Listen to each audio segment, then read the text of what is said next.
Okay, y'all, so I just finished watching The Front Room, and let me tell you what, if you've ever been fearful of your mother-in-law showing up uninvited, this one's gonna push you right on over the edge, okay? Now, we're gonna start off with a spoiler-free review, and then I'll let you completely know 100% very obvious that we are going into the, I'm gonna spoil the movie for you. Okay, so let's get into the spoiler-free summary. Now, The Front Room is an A24 psychological horror film, okay? It is very good in the A24 style, right? Now, this film comes from Max and Sam Eggers. So these are the younger brothers of the witch and the lighthouse director, Robert Eggers. Now, the story follows this young couple. Their lives basically completely unravel when the husband's estranged, very ultra-religious stepmother moves in with them during her final days, basically like his mom, okay, for lack of better words. Now, even though that kind of sounds simple, it gets super weird, it gets super tense, it gets super uncomfortable, super fast. Now, Brandy is playing the lead in this, and she does an amazing job in this, okay? And I'm talking good. So let's talk about some of those things that work. Okay, so I'm just gonna call her Brandy, right? Because that's just how I know her, unfortunately. I mean, she does a good job being a character and playing the, doing her acting, but I just know her as Brandy. So, Brandy, okay. Her performance, like I said, very grounded, amazing. She absolutely is great in this, okay? Her character arc, amazing. Atmosphere of the movie, 100%. I'm talking such severe tension that it is literally like making you uncomfortable at times. It's like that, like crawl under the table. It almost gives you like this very claustrophobic vibe. Now, there is this absolute religious, dreadful thing woven throughout this, right? That just accentuates that, like, not the dread, but like with the dread, but that doom, gloom overhanging this movie. You can definitely see the influence from the Edgar boys' older brother, right? So it is what it is, okay? The movie has a very interesting rhythm to it. The score is good, right? It all plays into it. It's very much what you come to expect from an A24 film. Now, that being said, there's some things that as they work, they also don't work. And just like the atmosphere and all that, there's an odd pacing with this film where you're sitting here and you're kind of like, okay, I get where we're going, but then at some point you're like, but where are we going and have we gotten there yet, right? And at the end of the film, you're kind of like, okay, so, that was, okay, got it, that was that. Now, the mother-in-law character, she's terrifying, she's horrible, she's awful, but she's almost very just that, right? There's not a lot of texture to her, if that makes sense. It's almost like her whole existence is to just be this awful thing, and maybe that's what they wanted. But it almost felt like I needed to see a little bit more nuance from her, a little bit more warmth at times, because it just immediately goes into this horrific thing. But that might be the director's point, and if it was, then you know what, they nailed it, okay? Now, I'm gonna say this. This movie, to me, there is this level, and I've heard some people say this, where they're like, the trailer didn't match the film, right? And I could kind of see that, because where this went, this was a very deeply, and I don't want to say religious film, but like that was such a major theme in it. And, very cryptic imagery, just like all of those things. I'm trying to like kind of just water this down for this portion, the spoiler free or whatever. So there's that. Now, once it arrives at that ending, like I said, you're kind of like, oh, it makes you think about it, makes you talk about it. So for me, I walked out of it and I was like, what does that mean? Like, I literally was having to Google and be like, what was the ending, right? Like what, that kind of a thing. And you can kind of decide that. That's one of the things about this film, and I will say, again, it works, it doesn't work, whatever, is it's so ambiguous in that way, and so many things went on, and there's so much symbology. It's almost like well, what does it mean to you? And what it means to you is going to be very different than what it means to me, right? And that film did this very well. The performances were amazing. The atmosphere was amazing. Again, if you're looking for that pure tension, it's got it, but this isn't a horror film in that way. It truly is. When you think of a psychological horror film, that is this, right? So if you're looking for like Halloween, Friday the 13th, you know, that kind of thing, this isn't it, right? This is a different kind of horror. This is, you know, just very in your mind. So if I can rate it out of a 10, I would give it a 7 out of 10. And it depends on what your expectation is. If you're looking for that somber, slow burn, WTF did we just watch?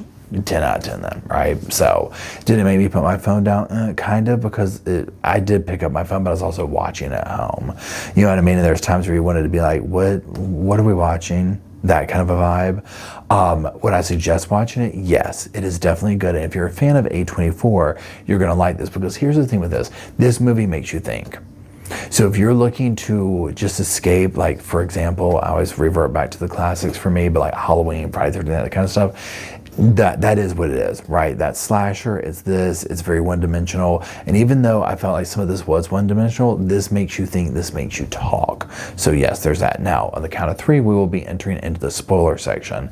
So know that I'm getting ready to absolutely tell you all the things that are going to happen in the movie. So just be prepared for that. So 1, 2, it's all right. We are in the spoiler section now. Okay, so just some like, I don't even know what to call them, major plot points, whatever, but you know, it's Brandy, right? She is pregnant. Now, her husband and her, they're expecting, you know, they're going to have a baby, they're going to do this, they're going to do that, blah, blah, blah, blah, blah, blah, blah. They seem to be relatively happy, but you start seeing financial struggles. There's some stuff about, you know, oh my goodness, you know, a job this, a job that. Oh, you know, the father's this, my father died. Oh, the mother this, the stepmother, all the things are going on. So what you see is this young couple that's getting ready to encroach on like the start in their life that has all this family drama going on, and all this stuff and all these things happening. So you can feel the tension coming up. Well, what it's doing is creating the scene for when this, you know, the mother-in-law comes in, and she's horrible, but she has money. And so it's like this quick kind of an answer, right? Now, here's the thing. Mother-in-law moves in, and immediately she's like, oh, I'm going to take over the baby's room, right? Now, she's ultra religious, and I'm talking ultra religious, right? Very fanatical, all the things, okay? Now, very passive aggressive, manipulative, judgmental, all of the things, especially to Brandy, her character, Belinda. Now, what then plays out is like this very odd, I mean, psychological thriller, psychological warfare come to mind, okay? And it's like she's trying to take over the house. And this is where you start to really question, is this woman supernatural? Right? So and when I said she takes over the baby's room is like the front room. That's why it's called the front room, okay? So she takes that over. But then it's almost like she starts doing this stuff so very quickly, Brandy has to kind of like take care of her, right? She's very old, and she moves with these canes, and she makes this noise, and the way she talks, it's like just everything about her is abrasive. And when you're thinking of being like, oh my God, I'm this far along pregnant. I mean, I don't know what it's like, but I'm just saying, you know, speaking for Brandy or whatever, you know, like she's very pregnant, all this, and then all of a sudden this mother-in-law comes in. Well, her job, she had lost her job, whatever. So she's at home, she's having to look after that. You know, her husband's going away. She's like, what? And he's like, well, you want me to quit my job and stay home? Like, what do you want me to do? We're getting ready to have a baby. Somebody's got to look after her. It is what it is, right? So an event happens that Brandy tells her husband, and basically her mother-in-law is, I can't say this word, incontinent, where you can't, you know, you pee on yourself, whatever. Well, this thoroughly embarrasses her, right? And so this is like a kickoff point of, oh, okay, we're going to pop off. Well, the mother-in-law will start doing stuff around the house and basically making it look like Brandy did it or whatever. And at first the husband's like kind of taking sides or whatever, even though he already told Brandy how horrible she is, okay? So then Brandy will start like experiencing nightmares, hallucinations. She's questioning her sanity. And this movie does that because the mother-in-law is almost like making you think, as well as Brandy, that, am I crazy? Is it Brandy? Is it the mother-in-law? And Brandy's kind of thinking the same thing. Like, did this happen? Did this not happen? This type thing, okay? Now, another thing that's going on, and I'm not gonna say all the little bits here, right? So you can, I'm telling you the major plot points, but you can still watch it and be like, oh, okay. So one thing that goes on is, and for me at least, I'm curious if you watched it, if you got this, the way that the mother-in-law is like needing constant care and creating situations and like falling down and being like, she pushed me, or all these things, like wetting herself, like, poop in the sofa, poop in her pants, and like laughing at Brandy while she cleans her. Just like gross stuff, okay? Very psychologically demeaning and manipulative. It's almost like she wants to be the baby. She is the baby. She is the test of the stressor before the baby gets there, right? Now this is very different because you're looking at it like, what is she gonna do? How is she gonna handle this when the baby comes? And then like there's this whole thing where like the baby takes to the mother-in-law more than Brandy. Like she won't latch, she won't do this, she won't do that. And it's almost like, did the mother-in-law put some kind of spell, because that's been thrown out there. One thing that this reminds me of, and in a very, almost like the kind of religious, supernatural thing, is Serpent in the Rainbow, if you remember that, where there's that element throughout it.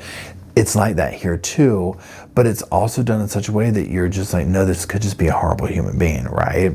Now, eventually what will end up happening, we're getting ready to get into major spoiler alerts here.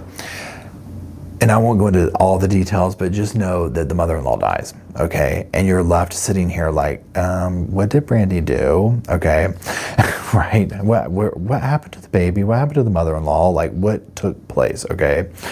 And it's like this redo that Brandy goes through of almost like, now things are gonna be good, right? She's, gonna have, I think, twins or something like that. She gets a different job, like all these things. So it's almost like all the things were happening at the beginning, she redoes, and it's all focused in on the mother-in-law was the antagonist, which she was, but it leaves you questioning, is Brandy now taking on the role of the mother-in-law, and she will create that cycle? You see what I'm saying? It's one of the things I left off with. So that being said, one of the things that this movie to me does, and again, like for me, by the end of it, I was like, what did we just watch? It's worth watching because I love A24 and they make you think, but it was also very odd. Okay, it was just a slow burn. The mother-in-law absolutely gets on your nerves. Okay, I think that was the intention of it, but she absolutely bugs the living you-know-what out of you to where you're just like, oh my God, make her be quiet. But it's almost that same thing. You know how like humans have this thing where if a baby's crying, we're like programmed to be like, make it stop crying. Like what do we need to comfort it? Like what's it want? It was that kind of thing of almost like you're being forced to hear that and you can't do anything about it. Okay, and so you feel for Brandy's character, right? And it makes you question like, what would I do? How would this be? Because this is something that a lot of people deal with. Like it is very normal to be able to say, I'm dealing with a parent or a mother-in-law or a father-in-law or whatever, a family member that is trying my nerves, right? So that's the kind of horror in this, which is, it's very realistic, it's very touchable, it's very relatable. Now, yes, they kind of do the Hollywood stuff, whatever, but at its core of this whole situation of here we are over here, crazy mother-in-law has moved in and turned house upside down and gone toe-to-toe with the wife, right? That's what it's asking you to look at. That's what it's asking you to examine. Yes, it will make you want to have conversations. Yes, it'll make you want to be like, WTF, okay? So for those reasons, I'm like, yeah, absolutely, watch it. But again, I'll say this, if you're looking for a slasher, if you're looking for background noise, no, you have to pay attention to this film. This is we are sitting down, we are watching this, right? But oftentimes A24 films are that way, right? They're done of such quality, even like X or, Maxine, whatever they were, that whole trilogy or whatever. Even though those are slasher, there's still something going on there where you want to watch it and see. It's not just a new Nightmare on Elm Street, or a Scream or whatever, where you can kind of have it on the background, not pay too much attention to it and whatnot, although I do pay attention. You know what I'm saying. Anyways, if you have watched this, please let me know what you thought the ending was about down in the comment section. I am dying to know. And just overall, was this a hit or a miss for A24, right? Because I kind of questioned that at first. I was like, what? Like, this is just, again, it's very art house odd, but Hollywood at the same time. So anyways, that is it. Drop it off in the comment section. I do appreciate it. Until we get around the old proverbial television, I'll see y'all soon.